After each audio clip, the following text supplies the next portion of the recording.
Buenos días a todos. Vamos a buscar la palabra de Dios en el libro de Efesios, capítulo 4, del 11 al 16, Efesios 4, 11 al 16.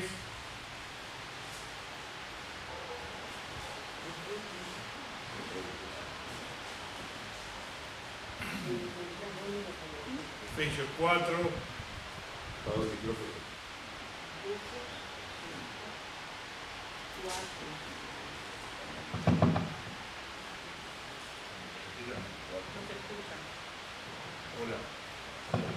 Hola.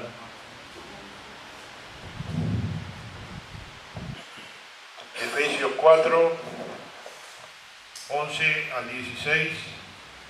Y él mismo constituyó a unos apóstoles, a otros profetas, a otros evangelistas, a otros pastores y maestros, a fin de perfeccionar a los santos para la obra del ministerio, para la edificación del cuerpo de Cristo, hasta que todos lleguemos a la unidad de la fe y del conocimiento del Hijo de Dios, a un varón perfecto, a la medida de la estatura de la plenitud de Cristo, para que ya no seamos niños fluctuantes, llevados por doquiera de todo viento de doctrina, por estratagema de hombre, que para engañar emplean con astucia las artimañas del error.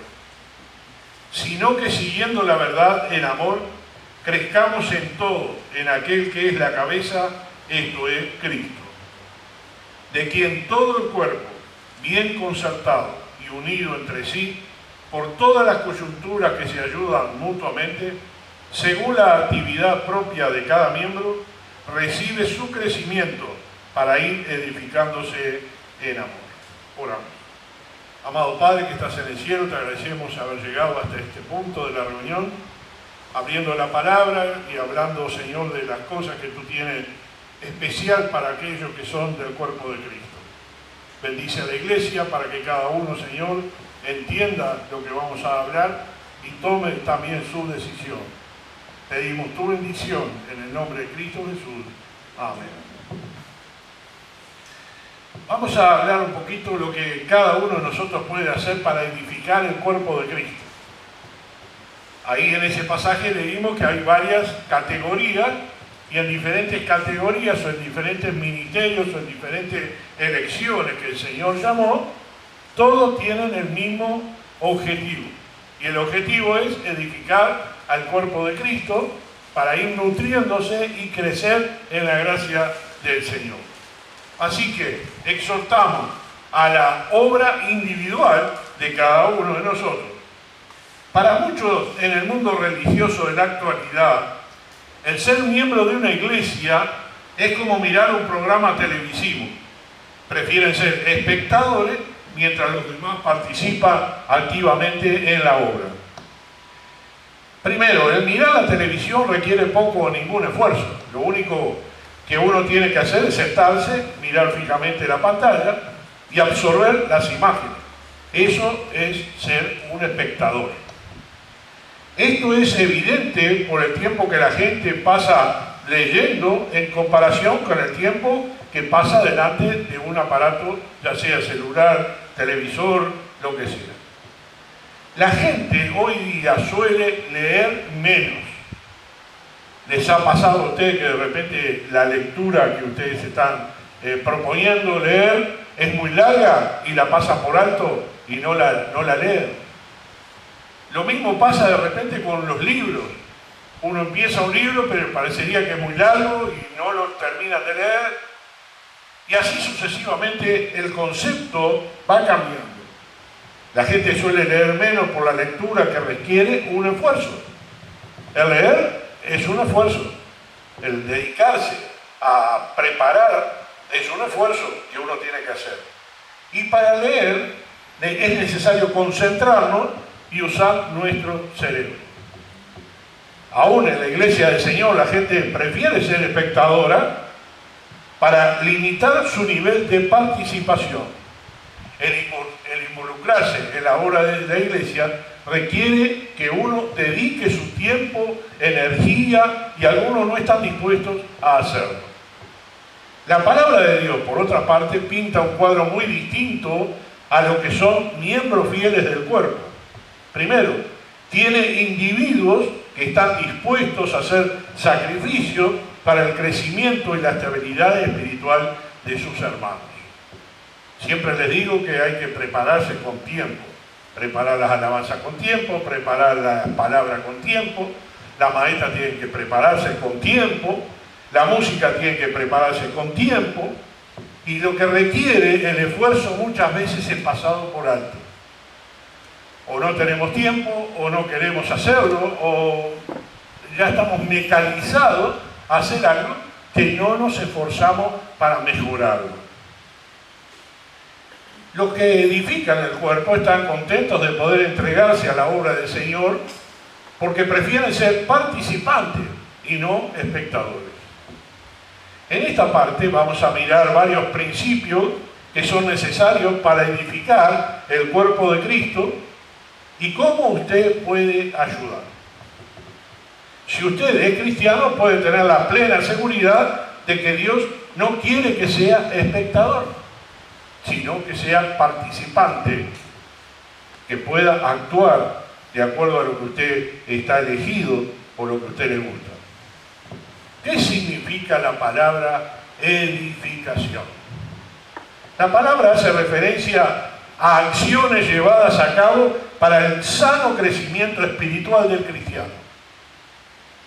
De cualquier manera, si nosotros no nos preparamos con tiempo, va a terminar un producto ordinario, tan ordinario que no le va a agradar al Señor. La dedicación, el tiempo que nosotros empleamos para lo que tenemos que hacer es importante. Literalmente hablando, la palabra describe un edificio.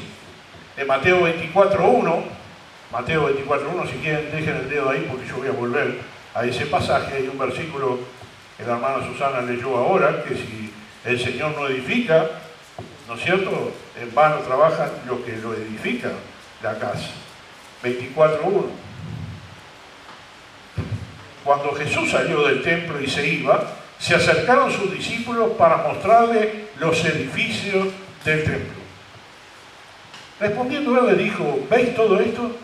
De cierto os digo que no quedaréis aquí piedra sobre piedra que no sea derribada. Eso es una profecía que el Señor hizo, que sabemos que en el año 70 se destruyó todo el templo. Literalmente hablando, estamos hablando de un edificio, pero no estamos hablando de un edificio físico, sino que estamos hablando de un edificio espiritual, un edificio que somos componentes, cada uno de nosotros, como dice el pasaje de Efesios. En griego, la palabra edificación es compuesta por oikos, es decir, casa, y demo, construir. En sentido figurado, la Biblia usa dicha palabra para referirse a lo que promueve el crecimiento espiritual de la iglesia, la casa de Dios. Dios quiere que usted ayude a edificar la iglesia. Eso no se compone solamente del pastor o de las maestras. Se compone de cada uno de los que están acá, de los que están viniendo, de los que participan.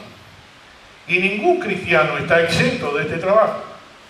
La palabra exento significa ser libre de obligaciones, de un deber, de una carga a la que están sujetos los demás.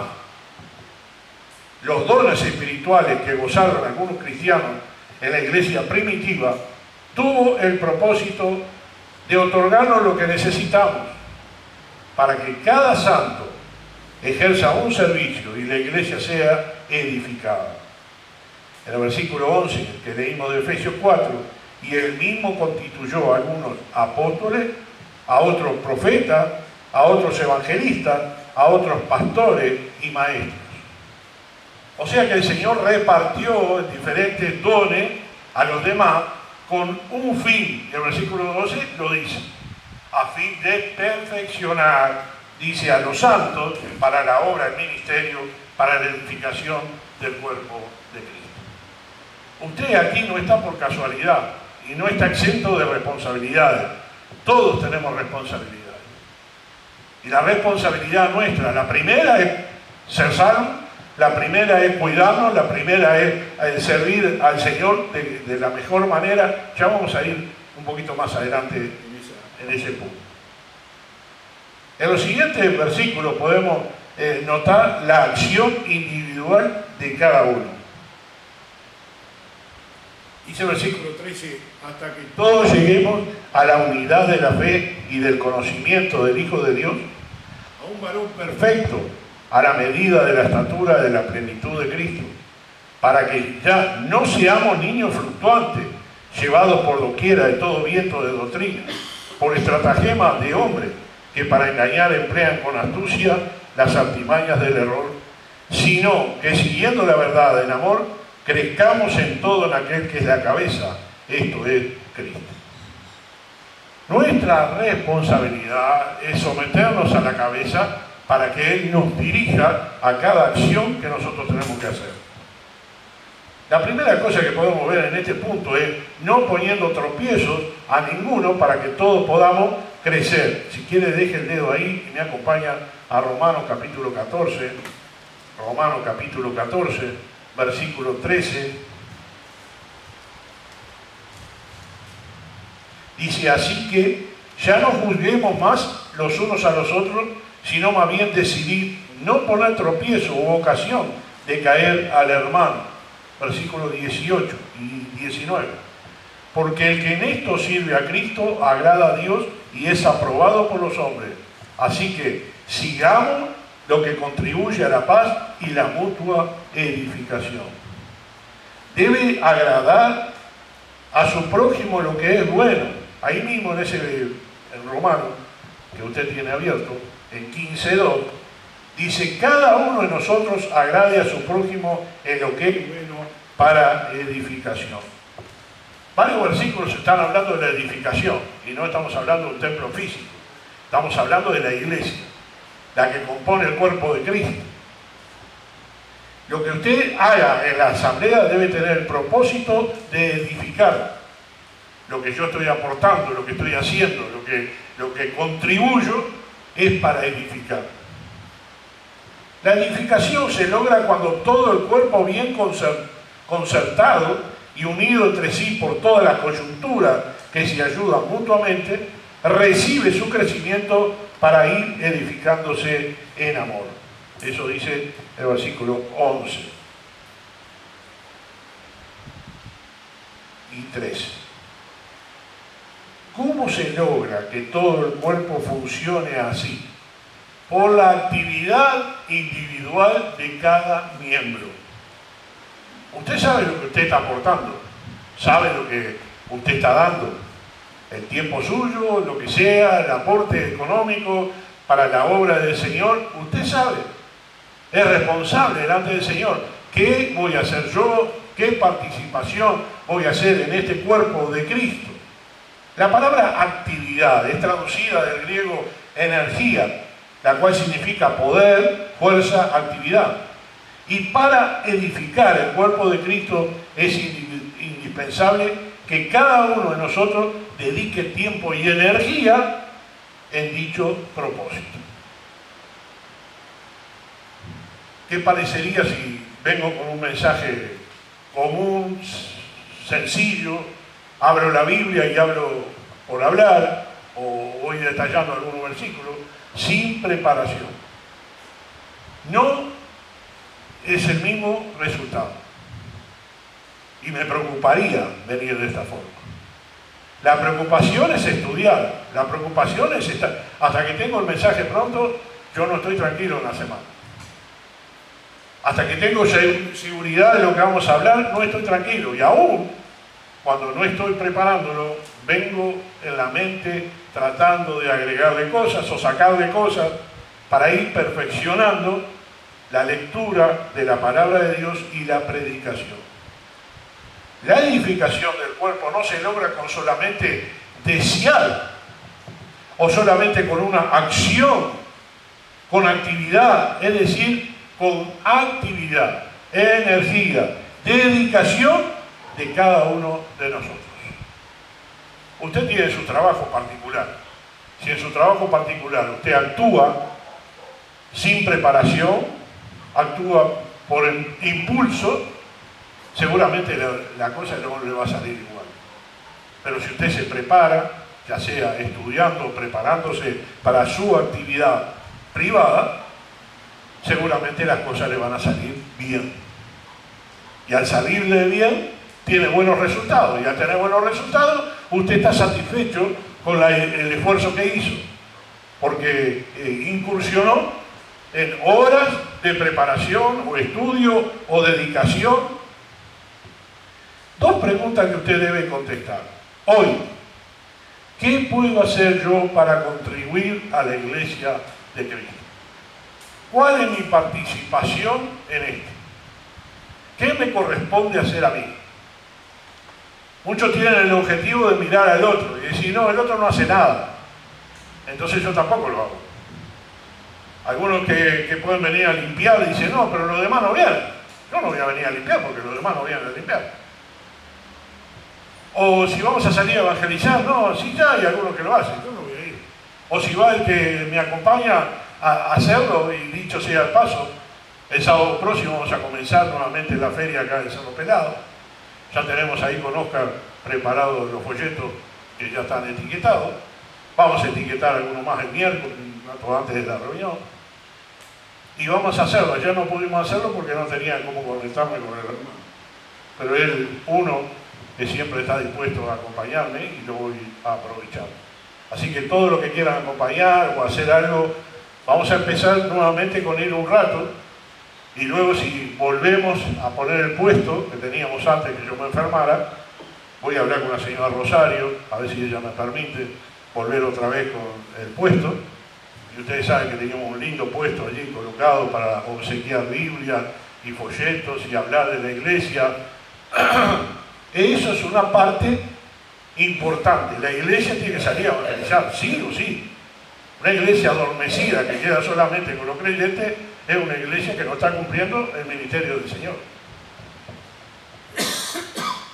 Y el Señor nos está exigiendo que vayamos por todo el mundo a predicar el Evangelio. Y si nosotros nos quedamos en estas cuatro paredes, vamos a ir achicando la congregación cada vez más en vez de crecerla. ¿Qué puedo hacer yo hoy para contribuir a edificar la iglesia? ¿Cómo puedo ayudar a mis hermanos a crecer espiritualmente? Una de las cosas importantes es que cuando nosotros no estamos oficialmente en la reunión, mientras estamos entre los pasillos, es importante hablar de las cosas del Señor. Alguna persona puede recibir algún consejo, alguna oración, alguna manera de edificarlo, alguna manera de hacerlo crecer espiritualmente, y eso es importante. También tengo que comentarle que el día de mañana ya va a comenzar la radioterapia de nuestro hermano Eber, mi consuegro. Ayer estuve orando con él y va a estar un mes en Montevideo. Y va a estar su esposa, va a estar sus hijos y justamente tenemos que orar por él, ¿no? Él está un poquito flojo de salud y no están bien las cosas. Y yo le prometí que la iglesia iba a orar por él. Ya le estamos orando por usted, pero vamos a pedirle que oren más todavía, que el día de mañana ya puede comenzar. Gracias a Dios, el pastor Walter Silva y Peggy le prestan un apartamento porque ellos están en Estados Unidos, le prestan un auto también para que se movilicen a la clínica donde va a ser la radioterapia. Y eso es importante, ayudarnos en todas las áreas. Yo le prometí que iba a ir en estos días por allá a saludarlo y orar con él un rato. ¿Qué acciones vamos a hacer para promover la edificación? Primera acción, apartar tiempo para Dios.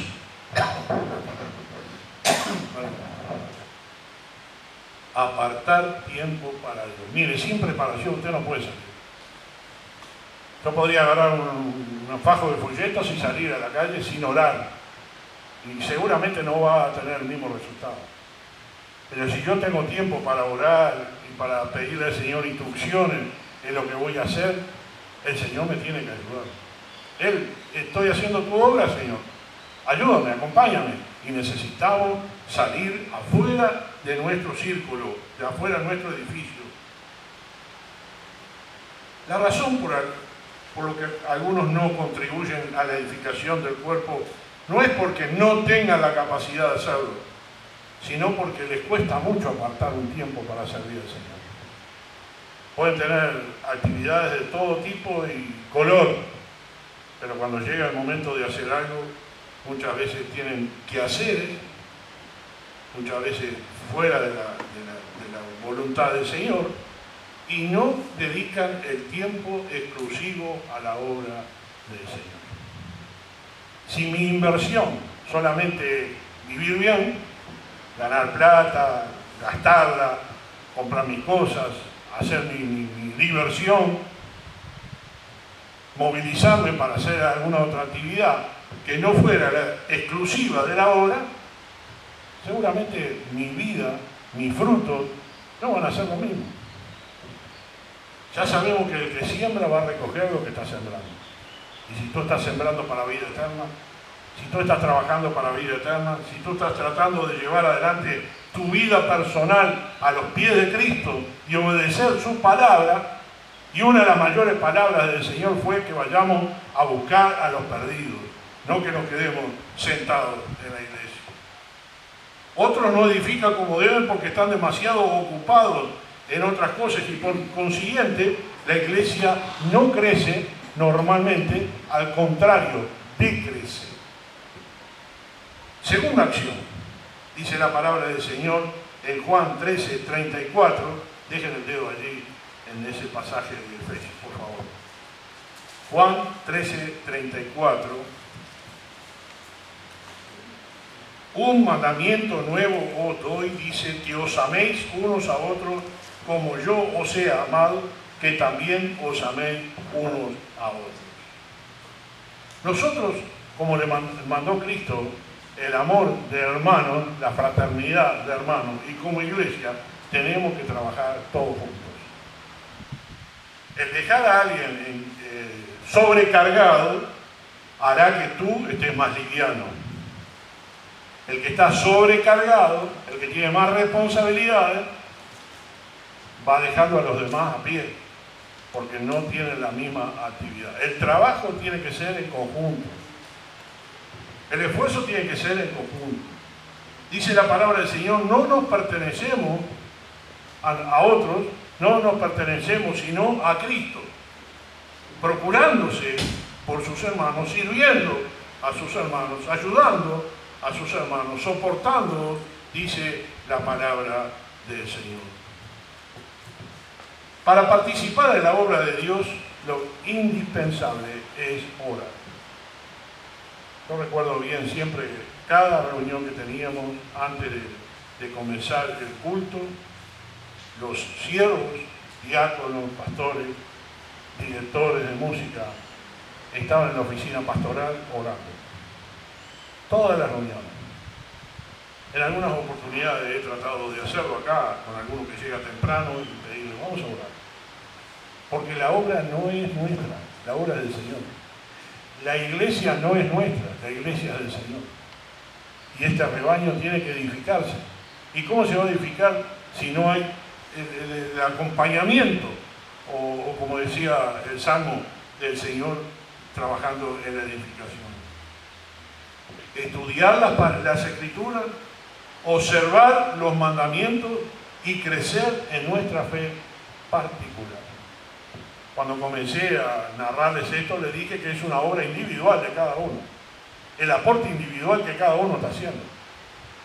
Y si individualmente nosotros nos preocupamos de nosotros primero, de hacer las cosas nosotros, entonces va a recibir la bendición del grupo.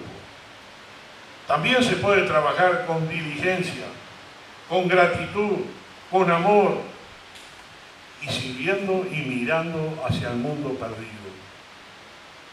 Si la iglesia está ciega, cierra sus ojos a los perdidos, van a seguir perdidos y van a terminar en el infierno.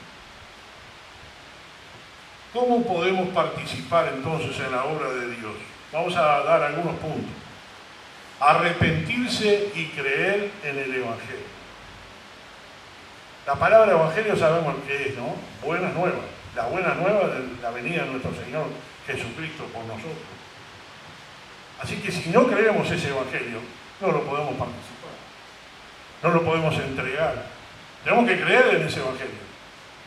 Y si estamos agradecidos con el Señor que nos salvó a nosotros, tenemos que estar agradecidos de salvar a otros también. De llegar a ese perdido que está en la calle. También tenemos que buscar el perdón y la reconciliación con Dios. Qué importante es. Si no estamos bien con el Señor, no va a funcionar el trabajo nuestro. En cualquier área de la iglesia.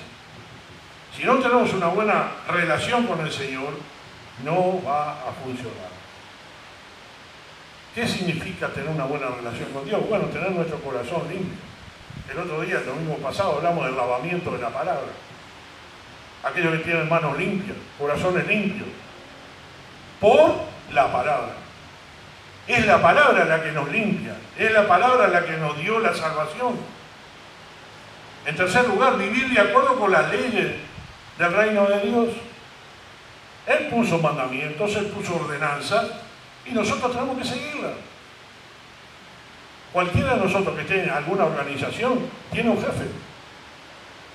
Y ese jefe es la que pone la regla o hace cumplir la regla. Como la Constitución de nuestro país. ¿Quién hace cumplir las leyes de nuestro país? Y ese poder ejecutivo, el poder legislativo, el que hace leyes y las hace cumplir, es la que ya está participando de que los ciudadanos vivan mejor. En la iglesia tenemos una ley, una regla, mandamientos que están en la palabra de Dios. Y es el Señor el que nos está exigiendo que obedezcamos su palabra. Así que tenemos que vivir de acuerdo a esas leyes y a esos mandamientos. No podemos apartarnos de eso. En cuarto lugar, tenemos que estudiar la palabra de Dios. No puede ser que pasemos toda una semana sin abrir la Biblia. Había una anécdota muy simpático, ¿no?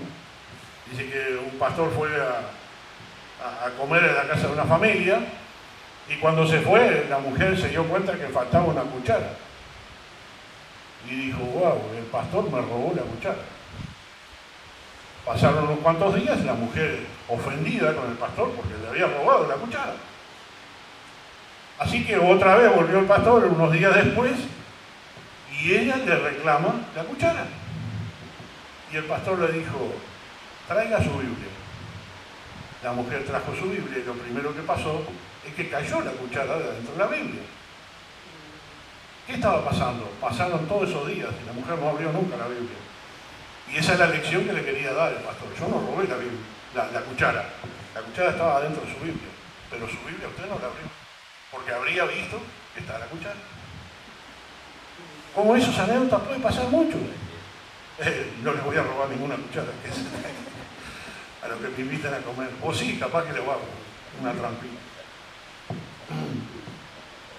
Tenemos que observar los mandamientos y estudiar la palabra de Dios. Si no la conocemos, ¿cómo vamos a saber lo que tenemos que hacer? Yo personal no, tiene cada creyente. Cuando está estudiando la palabra de Dios, el Espíritu Santo tiene que redarguirle, tiene que amonestarle, tiene que animarle, tiene que consolarle. Y cuando leo la palabra del Señor, mi corazón está la obra evangelista de la iglesia. ¿Dónde está?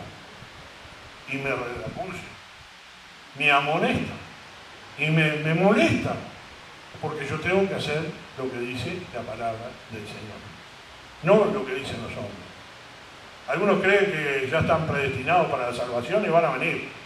De cualquier manera Dios lo va a salvar, en esta iglesia, en otra, no importa, en el mundo, y por eso no sale a evangelizar. Esa es una mala enseñanza que ha impuesto la ordenanza mental a muchos. Dice observar esos mandamientos y cumplir los convenios concertados en el bautismo. Cuando nosotros nos bautizamos, el último bautismo, algunos tuvieron algunos mandamientos muy claros. Quizá le llamó la atención de que yo hice de esa forma, que no lo había hecho antes, pero era importante resaltar que el que entra como miembro de la iglesia tiene que apoyar a su iglesia, económicamente, con su trabajo, con su esfuerzo, con su asistencia, de estar en la casa de Dios, de apoyar y también de traer a otros para el templo. También dice que tenemos que actuar con fe. Si mi trabajo lo hago de gana, si lo que voy a aportar en la congregación lo estoy haciendo quejándome, no va a resultar. Pero si mi trabajo lo hago con fe y sé que ofrendando, sé que dando mi tiempo, sé que aportando un horario para poder apoyar a los que están trabajando, y lo hago con fe, va a tener buenos resultados. Dice la palabra del Señor que tenemos que ser limpios, tenemos que ser verídicos, que nos crean lo que estamos haciendo, y tenemos que ser humildes. Y por último, dedicarnos a la oración. Tenemos que tener ese tiempo de oración. El Señor nos necesita y nosotros lo necesitamos a Él. ¿Qué es lo que necesita el Señor? Tener comunión con nosotros y nosotros tener comunión con Él. Entonces, ¿qué se necesita para pertenecer al pueblo de Dios? Él nos invita a formar parte del pueblo, nos invita a que nosotros llegamos a ser miembros de este pueblo, y no es a través de nuestro nacimiento físico, sino, como dice la palabra en Juan capítulo 3, nuevo nacimiento. Nacidos por el Espíritu, no físicamente. Tienes que nacer de nuevo, Nicodemo, le dijo el Señor. Y en el Evangelio Jesús le está diciendo a él que es necesario nacer por el Espíritu para entrar en el reino de Dios. Mi espíritu tiene que ser renovado, tiene que ser nuevo. Entonces, ¿qué hay que hacer para poner en obras las prácticas de la obra de Dios? Nuestra oración tiene que ser: Padre, guíame por tu Espíritu para poner en práctica las obras que preparaste de antemano en Cristo. Cuando leemos la palabra de Dios, vemos inmediatamente que los discípulos llevaron la palabra a diferentes partes del mundo. ¿Por qué tenemos iglesias en diferentes partes de la misma Biblia? De Efesios, de Éfeso, de Gálatas, de Romanos, de los Corintios. ¿Por qué hay tantas iglesias? La respuesta es porque los discípulos fueron a evangelizar. Y no solo los discípulos oficiales del Señor Jesús, fueron todos. Y la palabra del Señor nos enseña que nosotros tenemos que ir. Estaba estudiando el libro de Colosenses, todavía no lo tengo preparado para empezar a predicar, pero la iglesia de Colosas no se formó por el apóstol Pablo, sino por dos hermanos que estaban en Éfeso y llevaron la palabra a Colosas, y ahí empezó la iglesia de los colosenses. Y ahí el apóstol Pablo le escribe una carta desde la cárcel y le está diciendo al participante, o al pastor, o al líder, Epafra, que estaba en esa iglesia que la había formado, agradeciendo y poniéndole a ellos ejemplos de diferentes maneras para que siguieran el camino del Señor. Uno al leer el libro de Colosenses se maravilla de todo lo que el apóstol está hablando, y hay mucha enseñanza en ese libro. Pero ¿cómo resurgió esa iglesia? Porque alguien llevó la semilla. ¿Cómo se plantan muchas veces las semillas en diferentes partes del mundo? Saben que las aves son las que llevan muchas semillas a lugares diferentes donde el hombre no llegó. Y ahí florecen árboles, florecen frutos, florecen yuyos también, porque las aves las están llevando. Si ellas no las llevaran, no tendríamos de repente tantos árboles, o no tendríamos tantas plantas. Entonces, el trabajo de las aves es importantísimo. El trabajo de la abeja es importantísimo, porque ella está haciendo la conexión para que pueda venir una flor, de la flor pueda venir la planta y pueda darle fuerza y pueda multiplicarse. Nosotros somos iguales. Si nosotros no salimos de este capullón y nos quedamos aquí en estas cuatro paredes, por diferentes motivos, no vamos a lograr la participación que Cristo quiere para nosotros. Entonces, ¿cómo podemos participar en la iglesia? Por ejemplo, puede participar en las clases que se dan, participar en las actividades que preparan los demás, puede orar por ellos, puede ofrecer su ayuda en su llamamiento cuando lo soliciten, o fortalecer a quienes puedan estar pasando por dificultades. También puede sostener a los líderes de la iglesia al seguir los consejos que le están dando.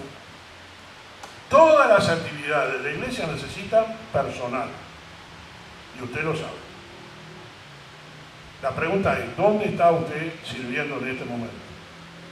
¿Qué está haciendo usted para apoyar la iglesia? Para impulsar la iglesia. Si bien hemos dicho, bueno, en verano los sábados vamos a dejarlos libres, no es para tomarse licencia y no venir a la iglesia por 2 meses. Era para darle libertad, que si usted quiere viajar o quiere pasear o quiere tener día de descanso, téngalo. Y vamos a comenzar luego en marzo nuevamente con nuestras reuniones especiales los sábados. Pero mientras tanto, las actividades siguen. Este templo necesita personal, las clases necesitan personal, la música necesita personal. Todo necesita esfuerzo, trabajo y quehacer. Los cristianos comprometidos deseamos cumplir lo que Dios quiere para nuestra vida. No siempre es sencillo, pero tenemos que seguir nuestro llamado. Si el Señor nos llamó a servirle, tenemos que servirle. Nos gustaría escuchar la voz de Dios de una manera clara y que nos diga, yo quiero que tú hagas esto. Pues eso no va a pasar. Dios no te va a hablar audiblemente para decirte como le hablaba a Moisés lo que había que hacer, o a los profetas del Antiguo Testamento. Dios habla a través del Espíritu Santo y a través de su palabra y a través de los siervos que están predicando. Y ahí nosotros debemos tomar decisiones que implican seguramente algunos riesgos en nuestra vida y algún momento en que no estábamos dispuestos a invertir, pero tenemos que invertir. Tal vez el llamado de Dios al ministerio cristiano sea considerado muy riesgoso. Puede incluir diferentes formas: el ministerio pastoral, las misiones, un área ministerial en tu iglesia local, trabajar en alguna organización del templo o de los ministerios diferentes. Y puede pasar que muchos no se involucran porque tienen miedo a fracasar. Eso pasa en todos los órdenes de la vida. Algunos no quieren tomar riesgos de ser gerentes porque son muchos riesgos y quizás fracasan. Posiblemente. Otros dirán, no quiero tomar ninguna decisión de servir en la iglesia porque tengo miedo a fracasar. Mire, cuando nosotros hacemos las cosas para el Señor, lo hacemos con todo nuestro corazón. Nos salga bien o nos salga mal, nosotros tenemos que hacerlo. Lógicamente que buscamos siempre lo mejor. Que nuestro ministerio tenga que ser lo mejor. También nuestras preocupaciones económicas son algunos de los factores que pueden afectar esa decisión. Por eso queremos estar seguros de que estamos siguiendo el propósito de Dios y de que Él nos quiere en el ministerio. Qué lindo poder decirle al Señor, gracias por estar en el ministerio. Gracias por permitirme estar en el ministerio. No es para todos. Y gracias a Dios pudimos responder y gracias a Dios estamos en el ministerio. Entonces, primero, ¿cómo podemos reconocer el llamado de Dios a nuestras vidas para relacionarnos en algún ministerio? ¿Cómo puedo escuchar la voz de Dios guiándome para decir esto es lo que yo quiero que tú hagas? Bueno, Dios está hablando a través de la palabra de Él, a través de la predicación. Y la palabra afirma en muchos lugares que Dios sigue hablando y lo hace a través de las Escrituras. En Hechos capítulo 17, versículo 30, Hechos 17, 30,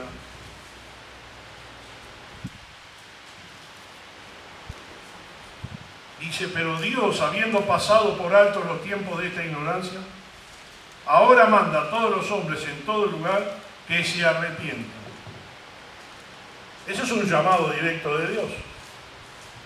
Tú dirás, pero ese no era lo que yo quería, la contestación que yo quería. La primera cosa que nosotros tenemos que hacer es arrepentirnos.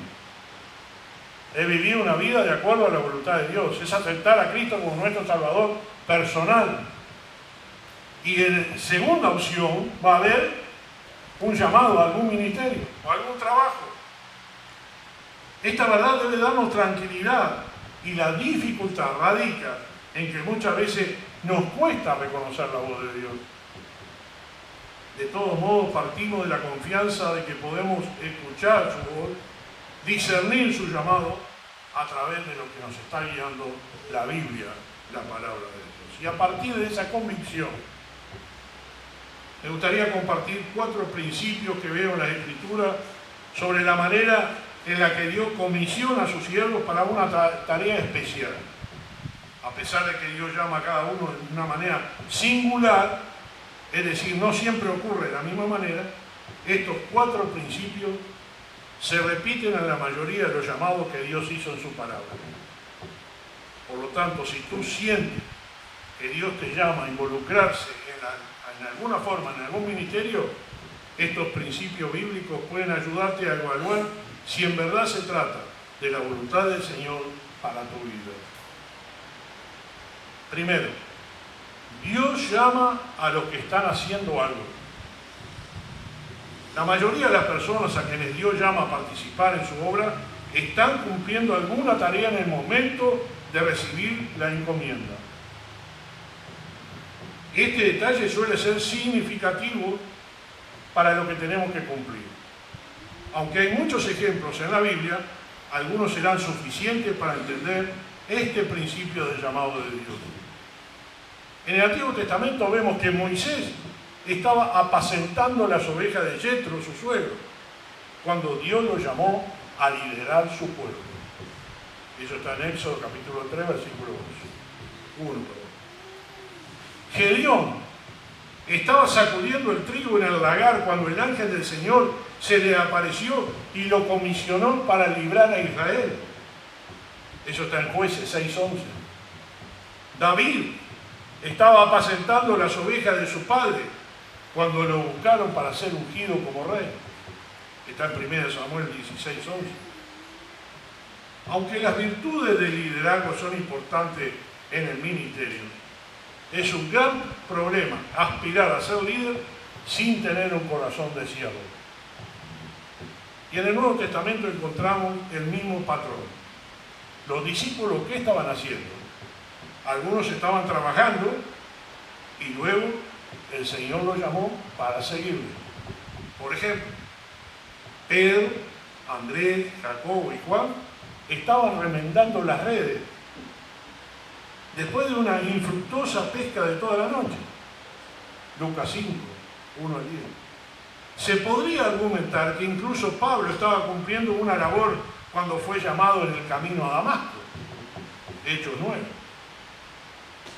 Aunque se trataba de una obra mala, ¿no? Aun cuando Pablo creía que era buena, Dios usó a este hombre de gran celo religioso como su instrumento escogido. Le dijo a Ananías el Señor, lo he elegido a él. Y el Señor puso sus ojos en este hombre que lo estaba persiguiendo. Hace un rato venía de Damasco con un ejército para llevar preso y castigar a los creyentes.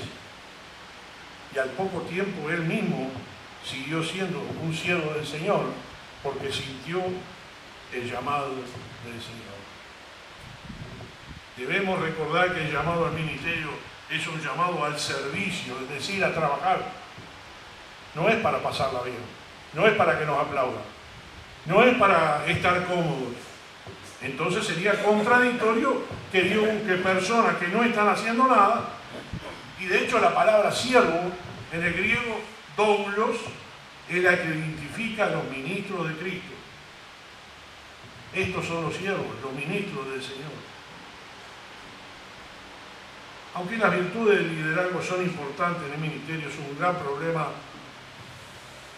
no tener un corazón de siervo. Por lo tanto, la mejor manera de prepararse y responder al llamado de Dios es comenzando por el servicio. A muchos no les gusta nada cuando preguntan qué pueden hacer. Y si tú le dices, bueno, vaya a limpiar los baños, o corte el pasto, trabaje un poco. Ah, no, pero yo quería el púlpito. No, vamos a pensar de abajo, como empezamos todos. Yo a veces veo a los jovencitos que están trabajando, haciendo algo en la obra del Señor. Mismo un milagro, vienen temprano con Salomé, los miércoles reparten los signarios. Así empezamos todos. Haciendo cosas que parecería que no tuvieran efectividad. Pero empezamos a servir, a barrer, a visitar, a correr con niños. Y pasamos por unas etapas hasta que llegó el momento en que el Señor te llamó al pastorado. De manera especial, si sientes que Dios te está llamando al ministerio, considera lo que estás haciendo ahora mismo en tu iglesia local. Y recuerda que para ser fiel en lo mucho debe mostrar fidelidad en lo poco. Eso sí, no podés escapar de eso es ineludible. El Señor recompensa que hace todo bien, lo que está tratando de multiplicar. Y ahí está la parábola de los talentos. Segundo, Dios está llamando porque hay una necesidad en la obra. Otro principio que podemos ver en la Biblia es que Dios llama con un propósito específico. Dios conoce mejor que nadie lo que la iglesia necesita. Por esto entrega a su pueblo personas a que pueden equipar y ayudar a la iglesia a crecer, a madurar.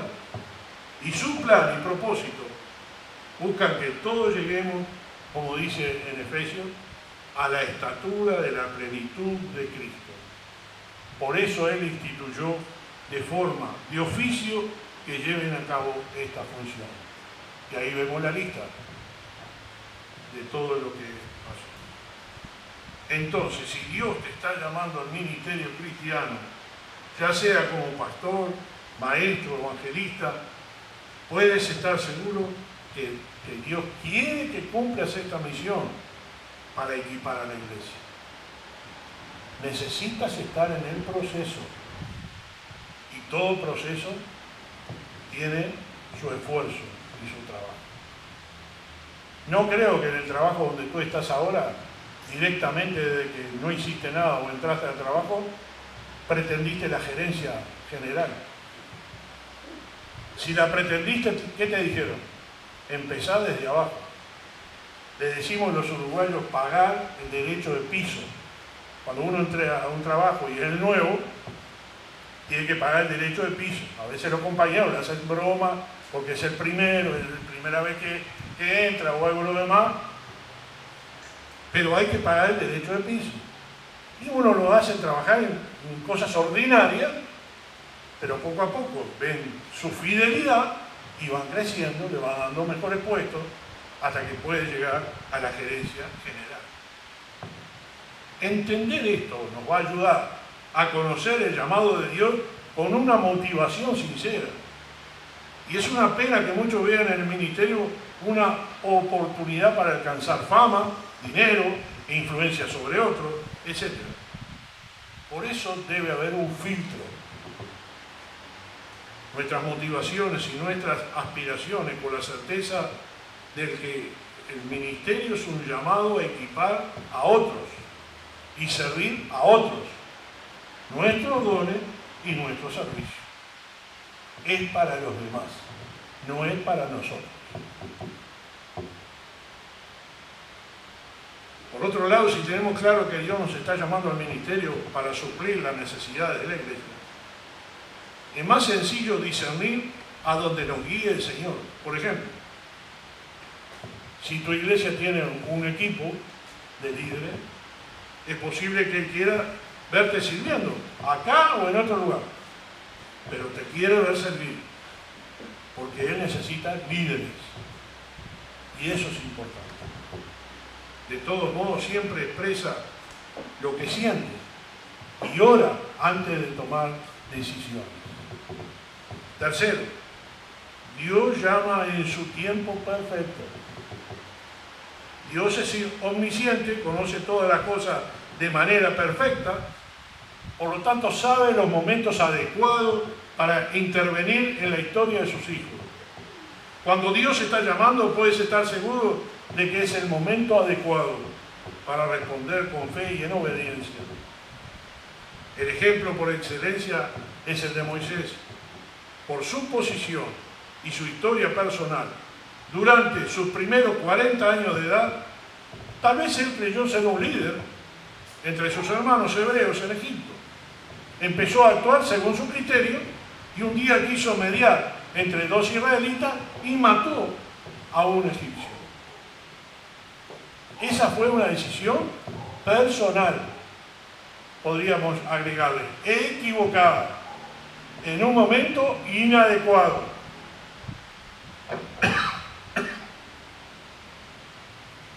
Y los mismos israelitas le dijeron, ¿quién te puso de juez sobre nosotros? Y él lo estaba defendiendo.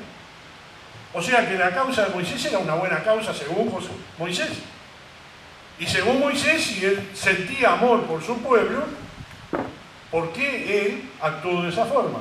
Por impulso, por tonto, por apurado. Y no hizo las cosas como Dios quería. ¿Qué tuvo que pasar? 40 años para que Dios lo llamara. Es evidente que Moisés no estaba listo para ser el líder del pueblo de Dios y huyó al desierto, rechazado por los suyos y amenazado por los egipcios. A los 80 años de edad, Moisés recibe el llamado de Dios y ahora sí, es el tiempo que Dios lo precisa y paradójicamente Moisés creía que no. Y él se negaba, no. Y empezó a poner excusas. La primera excusa que puso, ¿cuál era? Era tartamudo. Después, no me van a creer. ¿Yo cómo voy a ir al pueblo de Israel a decirle que Dios nos está llamando para irnos? ¿Qué Faraón a mí no me va a dejar sacar al pueblo? Puso todas las excusas que quiso. ¿Y qué hizo Dios? Le fue sacándole todas las excusas que tenía. La primera, bueno, si tú no sabes hablar bien, dile a Aarón lo que tiene que hablar y que hable él. No, pero Faraón no me va a creer. Bueno, ¿qué tienes en tu mano? Una vara. Tírala al piso. Tiró y se convirtió en una serpiente. Ahora levántala. Y con esas pruebas puedes ir a Faraón para que te crea. Bueno, allá fue él con todas las quejas que tuvo. Y resultó que en el mismo lugar donde estaba el Faraón, en el palacio, los magos hicieron lo mismo que Moisés. Tiraron sus varas, se convirtieron en serpientes. Y luego la serpiente de Moisés se devoró a todas las serpientes de los magos. Parecía que estaba equivocado. Mira, y me pidió Dios que haga esto. ¿Y qué pasó? La prueba que me dijiste que lo hiciera delante del Faraón fracasó. Y tuvieron que pasar 10 plagas y mucho tiempo para convencer al Faraón que lo dejara ir. Y en ese tiempo él entendió que era llamado de Dios. Las características que importan para responder al llamado tienen que ver con un corazón rendido a Dios y un carácter que refleja a Jesús. No es apechugando como nosotros queremos. No es nuestra humanidad, nuestro pensamiento, no es nuestra manera, es a la manera de Dios. Y muchas veces queremos apurar a Dios para que abra las puertas de las oportunidades que anhelamos. Sin embargo, el Señor nos conoce mucho mejor de lo que nosotros nos conocemos y sabe cuál es el momento adecuado para abrir esa puerta. Mientras tanto, Él está formando nuestras vidas, nuestro carácter para obtener la madurez necesaria a la hora de entrar al ministerio. A veces cuento esta anécdota, lo voy a contar por los que no me han escuchado, perdón, a lo que sí lo pero teniendo 17 años y estando en un campamento, llamado al ministerio, acudí al frente. En ese momento eran mi padre el pastor, pero el que predicó era un hermano brasilero que había predicado toda la semana. Cuando yo paso al frente, y pasó con otra persona conmigo, yo pensé que el domingo próximo yo ya estaba predicando en la iglesia. Y me dice el pastor, no, ahora tenés que ir al seminario. ¿De qué? ¿Y cuántos años son? 3 o 4 años, si lo sé bien. No, no puede ser. Pero yo pensé que ya estaba listo. No, no estaba listo. Y no estaba listo tampoco cuando terminé el seminario. Y el Señor me tuvo que preparar para hacerlo. No es cuando yo quiero, es cuando Él quiere. No es el momento que yo me propongo hacerlo. Y si no sale, entonces me niego a hacerlo. Es el momento en que Él quiera. Entonces Dios interviene en nuestra vida con su llamado y podemos estar seguros de que ese es el momento justo y esta verdad nos va a ayudar a tomar el paso en obediencia. En cuarto y último lugar, Dios obra en el corazón y en el carácter de su llamado. El llamado de Dios en la vida de sus siervos siempre está respaldado con características que confirman dicho llamado. Y acá me detengo un rato, un momento, meditación. Lo que yo quiera hacer en las decisiones que yo estoy tomando para hacer la obra del Señor, necesito la confirmación de Dios. Necesito que Dios confirme de que me llamó. Ustedes no saben la cantidad de veces que con mi esposa oramos al principio de nuestro ministerio acá en Maldonado, aparte de lo que tuvimos en Montevideo. Señor, confirma que esta obra es tuya y que tú nos llamaste a este lugar. La respuesta no fue inmediata, fue durante todo ese tiempo que aprendimos a ser confirmados por la palabra de Dios. Estamos en el lugar correcto, en el momento correcto y en el lugar donde Dios nos quería. No es por mi capricho, no es por mi visión personal, es la visión de Dios. Y Él tiene sus planes mucho más grandes que lo que yo puedo imaginarme. Así que el llamado tiene que ser confirmado. Y muchas veces estas características no se ven porque están relacionadas con el corazón, con el carácter. El principio es el mismo que Dios le dio a Samuel cuando fue a la casa de Isaí a buscar el próximo rey de la nación.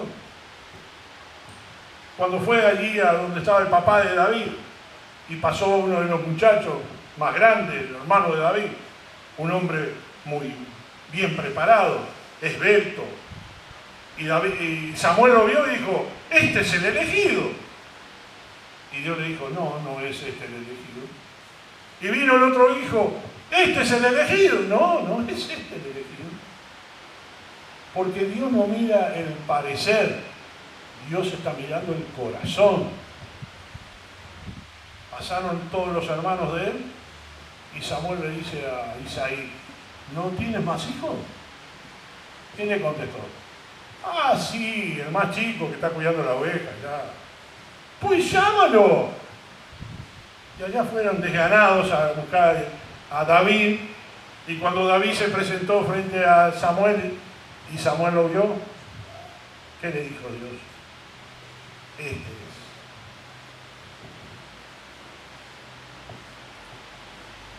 Este pasaje está en 1 Samuel 16.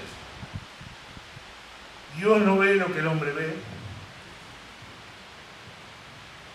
pues el hombre mira la apariencia exterior, pero el Señor mira el corazón. Cuando Goliat estuvo desafiando al pueblo de Israel por 40 días, nadie se imaginaba que este muchachito, aún negando su propia familia de que este iba a ser el rey, con un aporte juvenil, sería el campeón que terminaría con ese gigante. Nadie tampoco se podría imaginar que el libertador de Israel, de Egipto, sería el tartamudo de 80 años que no se animaba a hablar frente a la corte más importante de la época. Quizás el mejor ejemplo del engaño de juzgar por las apariencias la tenemos en Jesús. A la vista de las personas lucía como un despreciado y desechado, alguien sin estima, un azotado y un condenado por Dios. Sin embargo, nuestra salvación depende de este cordero que fue llevado al matadero sin abrir su boca. De aquel que parecía sin valor ante nuestros ojos, pero fue exaltado por Dios. De nuestro Salvador aprendemos que las características que importan para responder al llamado tienen que ver con el corazón rendido a Dios y un carácter que refleje a Jesús. Si Dios nos llama al ministerio, podemos responder con la seguridad que nuestro éxito no depende de nuestras habilidades personales, sino de lo que Él va a agregarle al recurso que tenemos. Dios no nos dará lo que nos dará lo que necesitamos para cumplir su voluntad. Si Él nos está llamando, también te va a capacitar para hacerlo. Estos 4 principios bíblicos pueden ayudarte a tomar una decisión con confianza y responder a la voz de Dios. Si crees que el Señor te llama a algún ministerio, evalúa cómo estás sirviendo en tu iglesia, qué necesidad específica puede ser útil, y habla de esto con el pastor, con los líderes. También ten confianza en el tiempo perfecto de Dios, en que va a proveer todo lo que necesita para cumplir con su plan para tu vida. He visto a través de los años muchos hombres de Dios que vinieron como misioneros, lo hablo en persona, aquí al Uruguay, y duraron muy poquito y tuvieron que irse con la cola entre las patas. Conocemos historias de muchos siervos que dijeron que eran llamados y poco a poco se fueron yendo de la obra misionera. Como también conocemos a los buenos, a los que vinieron con ese corazón y no importando todo lo que les faltaba para servir al Señor, el Señor les proveyó para que hoy nosotros pudiéramos pastorear esta iglesia. Dios es grande y tiene un plan para ti, para mí y para la iglesia. Mi preocupación como pastor de esta iglesia es que se cumpla lo que Dios quiere de esta iglesia. No me puedo preocupar de la iglesia de otro. Por más que yo les pueda aconsejar a algún pastor, que a veces hablamos por teléfono o nos intercambiamos opiniones, yo no puedo intervenir en ninguna iglesia que no es esta. Porque confirma el Señor que yo tengo que estar acá. Y confirma el Señor que yo soy el pastor de esta iglesia. Y confirma el Señor que llevo adelante esta obra lo mejor que puedo. Podríamos hacer mucho más si estamos todos juntos. Con corazones humildes, respetuosos de la autoridad de la iglesia, se puede hacer mucho más. No quiero hablar mucho porque eso me pondría mal a mí y mal a ustedes. Pero yo creo que ustedes tienen la manera de examinarse, mirar lo que están haciendo, ver lo que están apoyando y traten de apoyar cuando estoy hablando de ir más lejos de acá. Tengo un hermano como Oscar que siempre se está ofreciendo. Y hace varias semanas me dice, pastor, ¿cuándo vamos a ir a la feria? Digo, mira, si estás dispuesto, yo arranco contigo y los que quieran venir, mis nietos o alguien más, que venga. Algo tenemos que hacer, no puede ser que nos quedemos de brazos cruzados. Hay muchas cosas que tenemos que hacer, pero se necesita personal. Y si tú te estás sintiendo que el Señor te llama para un ministerio, pon la mano en el arado y no mires atrás, porque el que mira para atrás no es digno del reino de los cielos. Lo que se hizo y lo que no se hizo, no se hizo. Mira para adelante. Yo tengo que mirar para adelante. Me queda lo que me queda, lo que el Señor quiera de mi vida, los años que me queden. pero tengo que ser fiel al llamado del Señor. Y si el Señor me está llamando, que tenemos que evangelizar, porque es un pecado muy grande de esta iglesia no evangelizar. Y no le he hecho la culpa a ustedes, la primera culpa es mía. Y hay que evangelizar. Y hay muchas maneras de hacerlo. Responde con confianza al llamado del Señor y que el Señor bendiga tu ministerio individual como tu ministerio grupal. Y responde al líder de la iglesia, que para el Señor Él ha puesto uno, para que llevemos adelante la obra. Oramos. Amado Padre que estás en el cielo, te damos gracias, Señor, por esta mañana, gracias por tu palabra. Quieras, oh Dios, tocar los corazones de los que están acá y redarguyen el espíritu para que se movilicen a hacer algo para ti. La obra no es mía, la iglesia no es mía, es tuya. Y Jesucristo murió en la cruz y derramó su sangre por la iglesia. Y en esta iglesia hay muchos que han aceptado ese sacrificio de la cruz. Ahora lo que nos corresponde es servirte a ti, sirviendo a los demás. Bendice, Padre, y salgamos de este estancamiento espiritual, de esta apatía en cuanto al evangelismo, y podamos avanzar trayendo a nuevas personas a los pies de Cristo. Bendícenos y guíanos en las tareas que estamos haciendo. Gracias por el hermano que se ofrece para trabajar conmigo, y ojalá que sean muchos los que puedan hacer posible de que esto cambie. Gracias, Padre Santo, por todo. Pedimos tu bendición en el nombre de Cristo Jesús. Amén.